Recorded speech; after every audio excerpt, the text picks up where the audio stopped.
Hello students, I am Tulika Banerjee. Today I bring you another learning episode in BSc Forensic Science on behalf of the content writers Dr. G.S. Sodhi and Deepika Bhandari on an important unit of paper Crime and Society titled Crime Part 2. Let us start this episode with a brief look at what we are going to learn today. First is Introduction to Crime. Next, factors responsible for crime. Crime prevention, crime pattern theory, types of crime prevention, situational crime prevention, application of situational crime prevention to information systems, and lastly, the conclusion.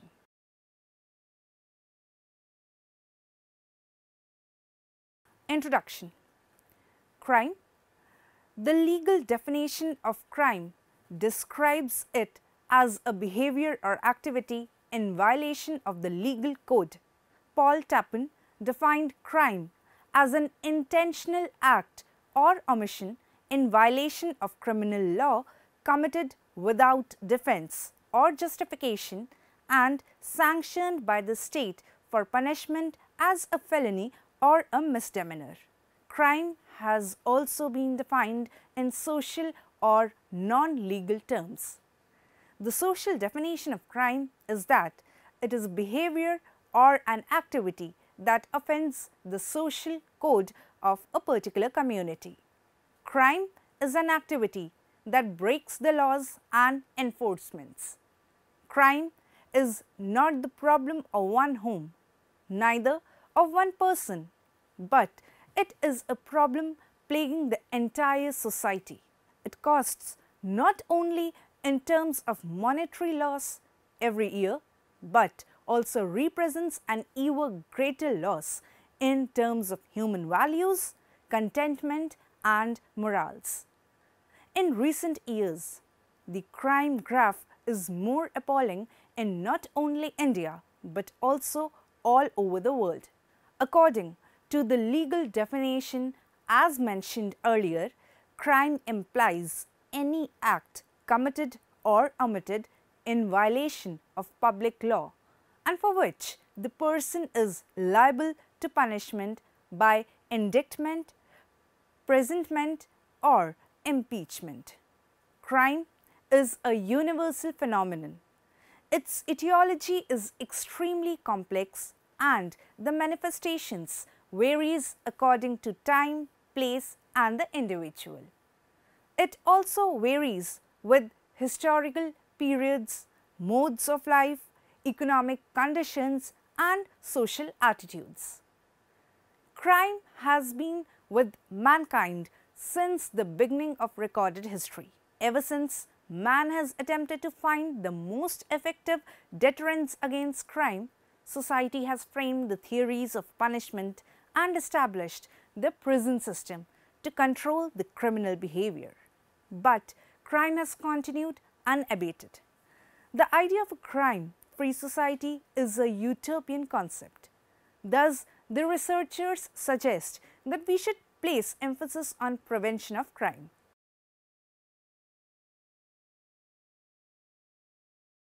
The sociologists locate the cause of crime in social conditions. For them, no human being happens to be a criminal by birth. They also analytically put forth the social factors which induce human beings towards criminality. For understanding, it is important that life histories of individual criminals are recorded to isolate the social factors that could lead to criminal behavior. There are two groups of factors leading to crime. First are the ordinary factors. These factors basically affect the whole society. They include mainly geographical, sociological and physiological factors. According to the study on geographical factors, the human needs change according to the changes in seasons, and in case the needs remain unfulfilled, the tendency to commit crime increases. Along with these factors, few circumstantial elements are also considered as reason for crime. These are, first of all, it is the family circumstances. The important task of a family is to socialize an individual and to impart the knowledge of rules and norms, eventually making him or her a responsible citizen. However, under certain circumstances, this family responsibility fails and the members of the family tend to become criminals. Next is a broken family. If in a family the father and the mother are divorced or dead or living separately, then such a family is broken. The likelihood in such families is that the children will remain imperfectly socialized. They will not be able to internalize the norms and the values of society. Hence, there is a likelihood that they would turn to criminality. Some other factors in terms of family are big family, living in poor conditions, sibling position among brothers in family, fallen family, absence of orderliness in the family, and in the last proverb, a man is recognized by the company he keeps, that is the peer group. Next are the specific factors. The role of the group of which an individual is a part is an important factor in criminal behavior. As a result, an individual develops criminal behavior because of his association with others. Seeking for the techniques of crime and growth of mental attitude are the fruits of bad company. Next is living in disorganized company. Disorganization breeds crime. Further, in the fast-growing cities, increasing population is one of the prime factors in criminal activities. Urban anonymity is also one of the factors. Next is movies and internet. Movies instigate violence. It has also been observed that in cinema halls, on getting advantage of darkness, the ignorant children are drawn towards sexual acts. In addition, many children visit the cinema theatres to commit theft or other petty crimes. In contemporary age, internet is another factor familiarizing young mind with novel methods of committing crime. After having learned about the different factors of crime, we will now learn about the concept of crime prevention in our next section.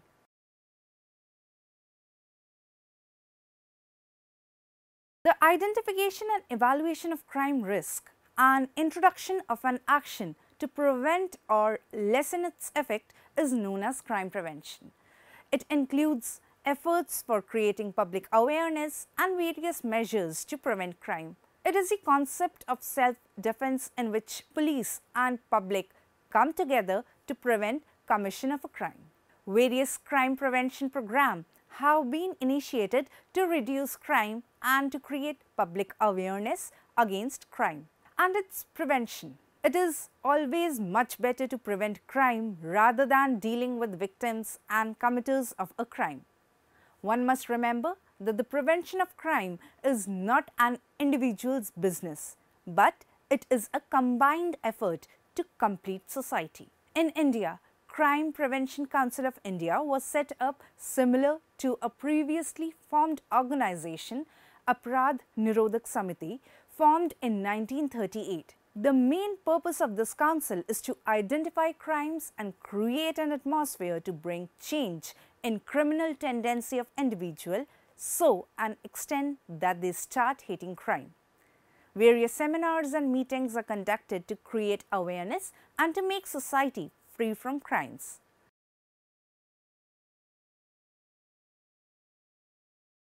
This theory focuses on to explain the reason behind commission of crime.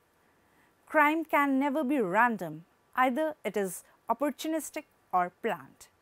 According to this theory, crime happens when the activity space of a victim or target intersects with the activity space of an offender. The locations frequently visited by the victim, such as home, work, etc., are called as nodes.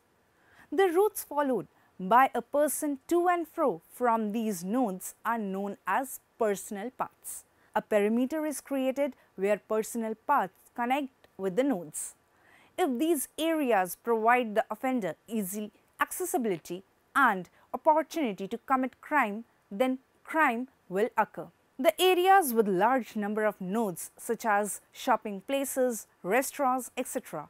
have higher crime rate as large amount of potential offenders visit the area. The crime occurs depending upon the area, and the area with large number of vehicles coming to and fro having high possibility of car theft cases, whereas the areas where people often carry large amount of cash with them are more prone to purse snatching and pickpocketing type of crimes.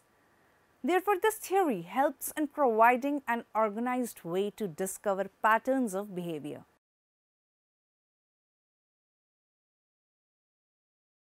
There are various factors that lead to commission of crime, such as the person or group must have the motivation to commit any act against law. At least few offenders should have the potential and skills required to commit crime.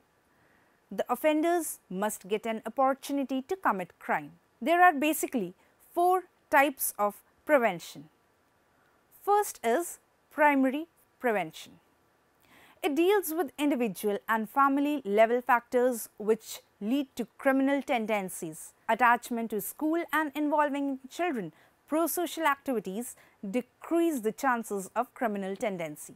If we discuss about family level factors, then these are included effectively parenting skills while directly lead to reduction in criminal behavior. Second is secondary prevention. In this, the main focus is on youth who drops out of a school and gets involved in criminal activities. Various social programs and law enforcement plans are made and executed in areas where crime rate is high. Proper counseling programs from youth have helped in reduction of crime rate. The third mode of prevention is tertiary prevention. This type of prevention is used after occurrence of a crime and focuses on prevention of further incidents of crime. And lastly is the situational crime prevention. This type of prevention focuses on ways to reduce the opportunity to commit crime. These ways include increase in difficulty of crime, the risk factors and reward after crime.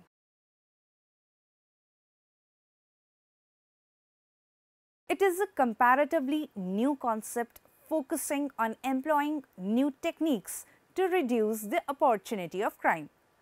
The main focus is on criminal settings and it starts with evaluation of various situations and that lead to different types of crimes. After evaluating the reasons behind various crimes, proper measures are introduced to change the environment in order to reduce the rate of crime. Situational crime prevention focuses on prevention of crime rather than punishing the criminals.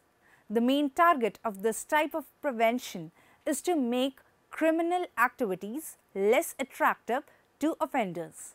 SCP focuses on creation of safety mechanism which helps in protecting people by making criminals feel incapable to committing crime. Since every criminal first assesses the amount of gain he or she will get from the crime, SCP reduces the amount of gain the criminal will get from crime, which directly leads to loss of interest from that particular crime. One example of SCP is automated traffic enforcement. Automated traffic enforcement systems, that is ATES, uses automated cameras on the roads to catch drivers who are speeding and those who run red lights. This system is used worldwide to reduce the illegal driving incidences. The potential criminal will try not to speed up and got caught. The system is not conclusive, but according to previous evidences show that these types of systems are effective.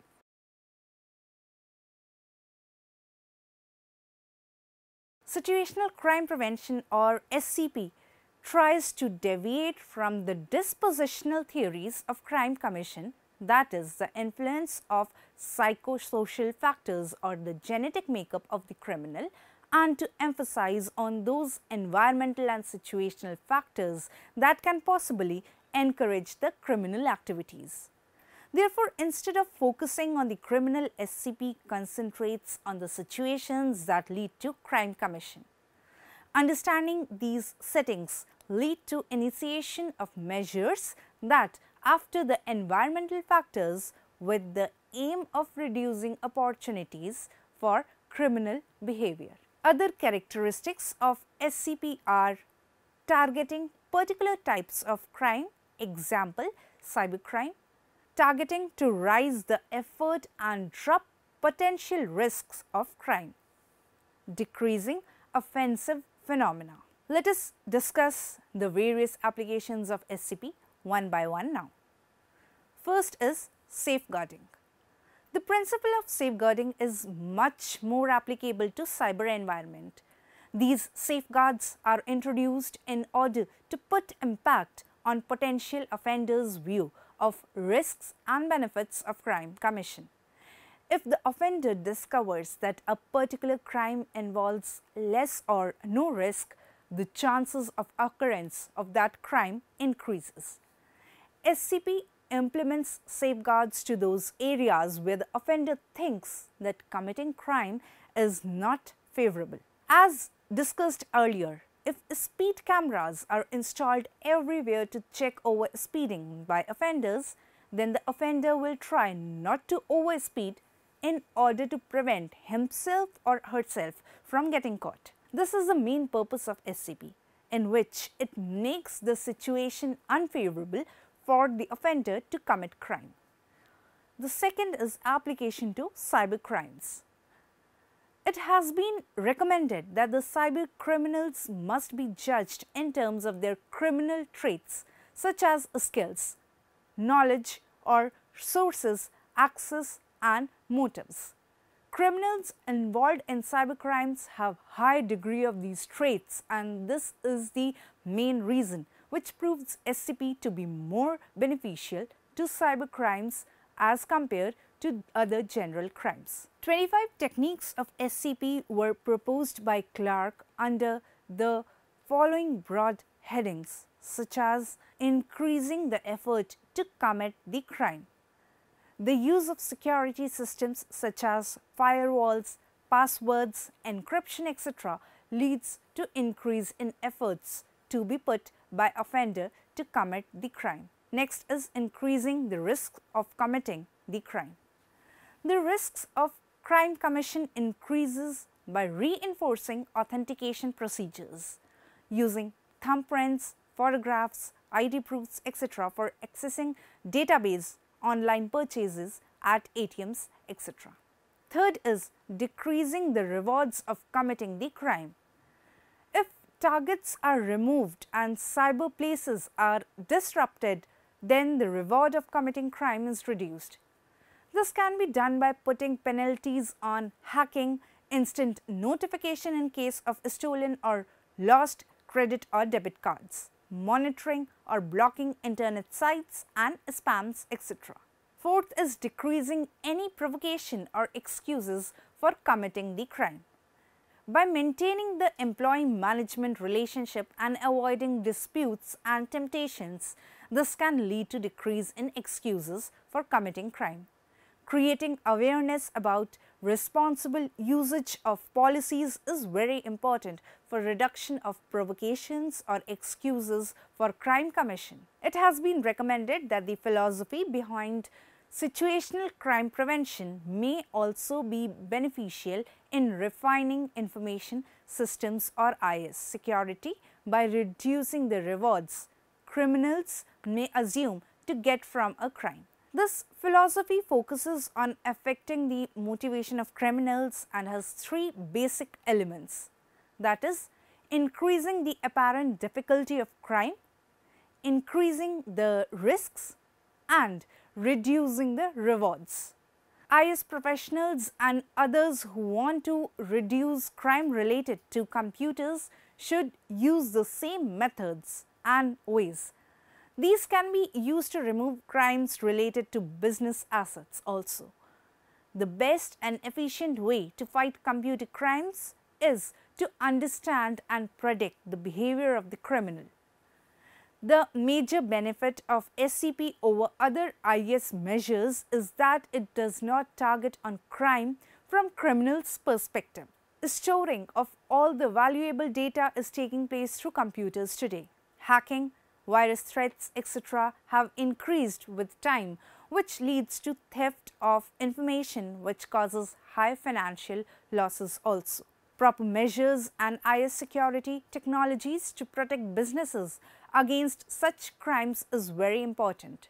Hackers try to intrude into systems, break through passwords and then access, edit or delete the information easily. But effective IS measures help prevent such losses. Even after using best preventive measures, there are cases of thefts from such highly protected systems. Criminal activities related to computers are increasing day by day, such as credit card frauds, software piracy, etc. In case of cybercrimes, even those companies that use effective preventive measures and use all the comprehensive security measures might produce an environment which is opportunistic for offenders. They might do it unintentionally, as might be using inappropriate controls. IS will be at risk if the precautions are providing the required level of security. Let us now learn about the relation between SCP and fraud. Situational crime prevention and fraud.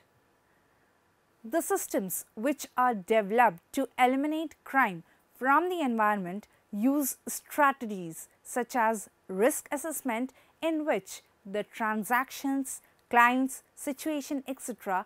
are under surveillance to detect any risk of criminal activity. The most prevalent crime these days is credit card frauds. More preventive measures are required to solve it. Management of fraud consists of a wide range of activities such as early warning signs, signs and patterns of different types of fraud, profiles of users and their activities, security of computers, and avoiding customer dissatisfaction. Various issues are present which make development of such fraud management system a difficult task. Some of the difficulties encountered are large volume of data, accurate detection of fraud, fast identification of fraud, etc. The fraud detection technologies are put under two categories. First is the statistical techniques and the second one is artificial intelligence technique. Statistical techniques, these essential statistical data analysis techniques for detection of fraud include grouping and organizing to determine patterns and association among sets of data, matching algorithms to identify irregularities in transaction of users compared to previous profiles, and data processing techniques for validation, correction of errors and estimating incorrect or missing data. Artificial intelligence techniques. These are the essential artificial intelligence techniques for management of fraud, and they are data mining. In data mining, data is categorized and grouped and then automatically identification of associations and rule revealing notable patterns is carried out. Pattern recognition. In pattern recognition, groups or patterns of behavior is identified automatically or by matching certain inputs. Then is machine learning techniques. Automatic detection of characteristics of fraud can be done using machine learning techniques also. And neural networks. Suspicious patterns can be detected and then identified using neural networks. Let us now conclude this learning episode by recapitulating what we have learned so far.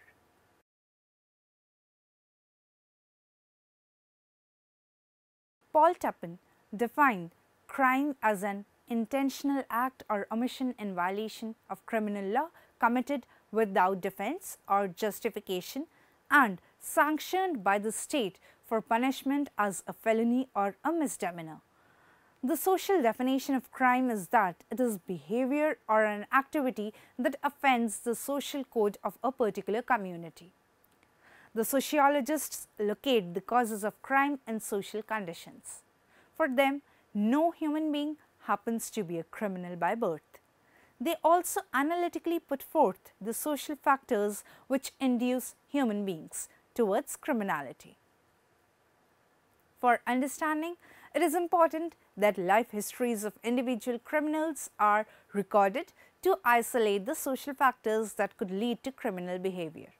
Crime pattern theory focuses on to explain the reason behind commission of crime. Crime can never be random, either it is opportunistic or planned. Lastly, the situational crime prevention focuses on prevention of crime rather than punishing the criminals.